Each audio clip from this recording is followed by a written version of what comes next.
بسم الله الرحمن الرحيم.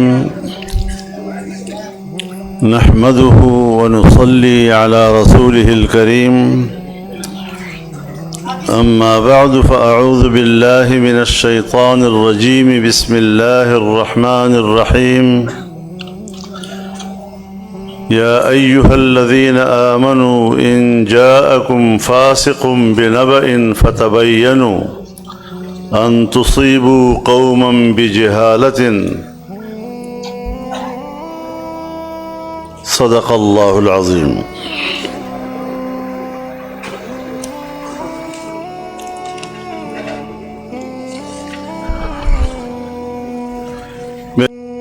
میرے انتہائی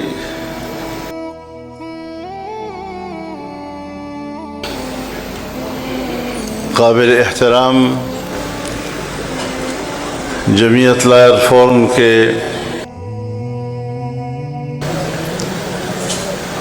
معزز وکلاء، قابل احترام دانشور حضرات،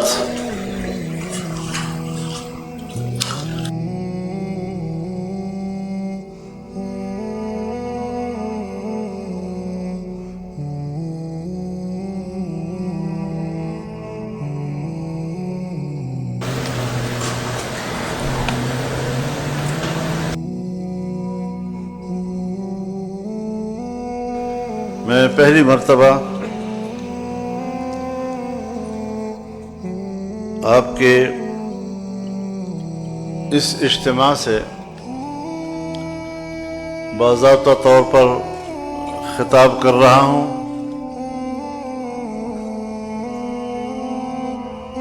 تاکہ جب ہم کوئی بات کریں، ہم کوئی موقف اپنائیں، تو قانون و آئین کے لحاظ سے پوری جماعت کو اور مجھے بھی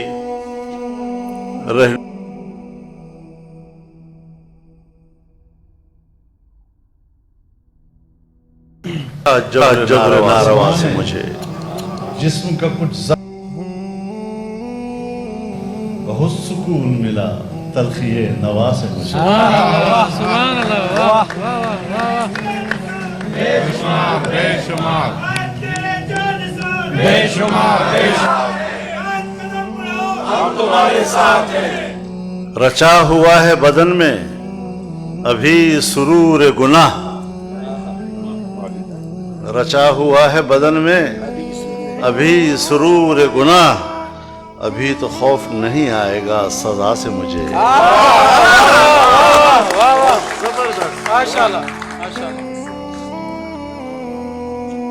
سو میرے محترم دوستو،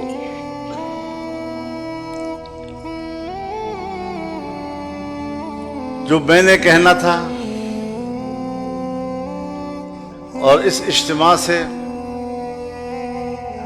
میں سمجھ رہا تھا کہ میں کچھ کہوں گا اور میں اپنی گفتگو کے لیے آپ کی تائید حاصل کروں گا، لیکن کچھ معاملہ الٹا ہو گیا ہے کہ اب مجھے جو آپ نے کہا ہے اس کی تائید کرنی پڑ رہی ہے. سبحان اللہ، سبحان اللہ، سبحان اللہ. ہم اس ملک میں سیاست کر رہے ہیں، 60 سال سے زیادہ کا عرصہ ہو گیا کہ ملک کے اندر ایک فعال سیاست ہم کر رہے ہیں. ہم نے انتہا پسندی کی سیاست کبھی نہیں کی. ہم نے اگر حق حکمرانی مانگا ہے تو آئین و قانون کی روح سے عوام کی تائید کے ساتھ مانگا ہے.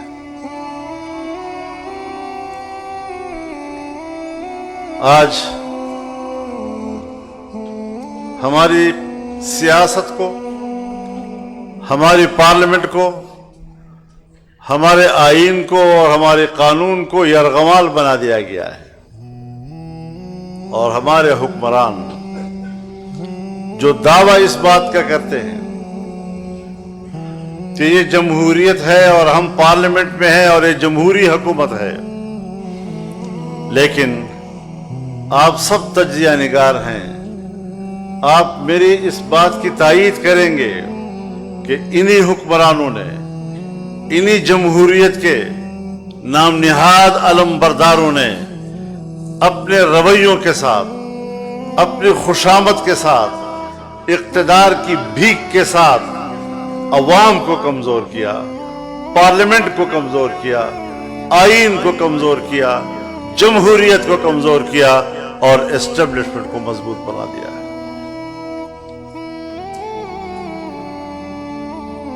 سو ظاہر ہے کہ ہم اگر حق کا مطالبہ کرتے ہیں تو اپنے حق کا مطالبہ یہ بھیک نہیں ہے، یہ کوئی خوشامد نہیں ہے، ٹھکرا دو اگر دے کوئی ذلت سے سمندر، عزت سے جو مل جائے وہ قطرہ ہی بہت۔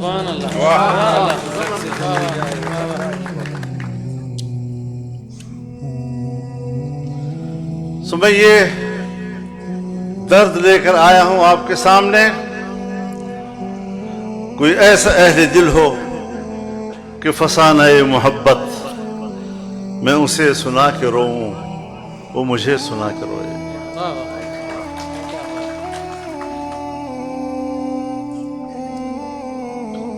ہم نے ایک لمبی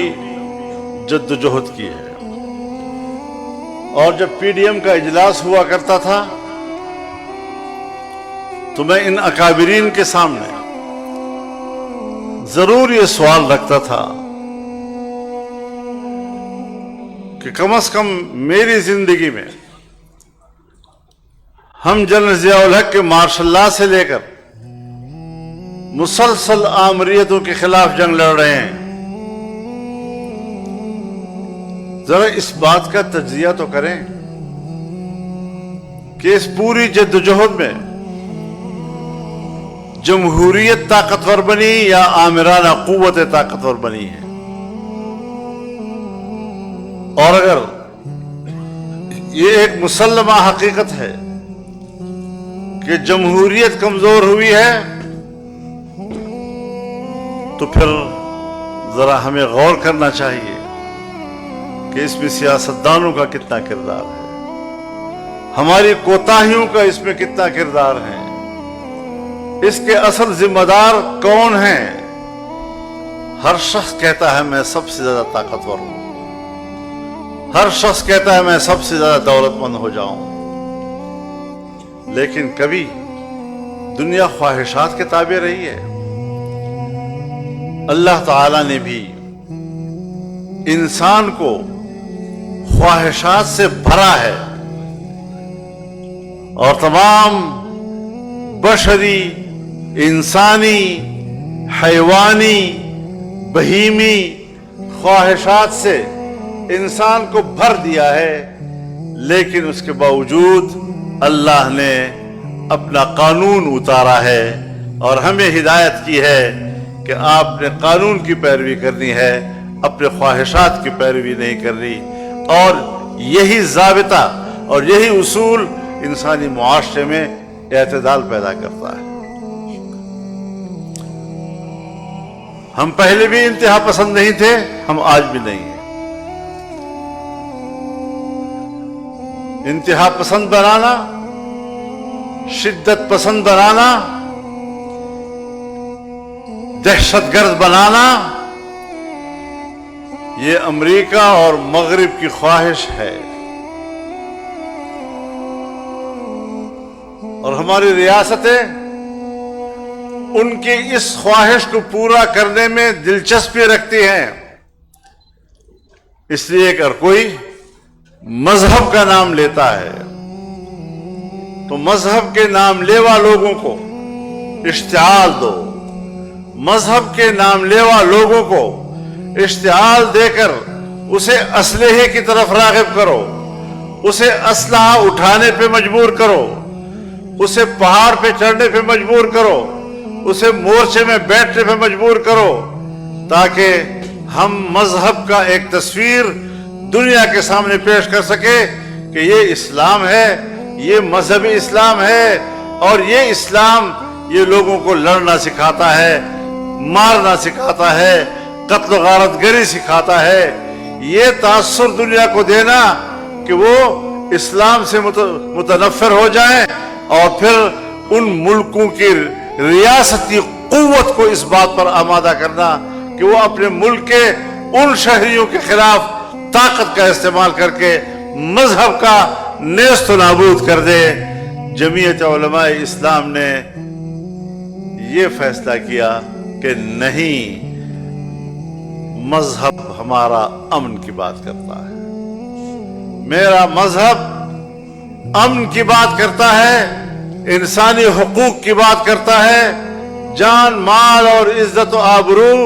اور اس سے وابستہ حقوق کی بات کرتا ہے، اور دنیا بھر میں جو قوانین بنتے ہیں وہ اسی انسانی حقوق کے تحفظ کے لیے بنتے ہیں۔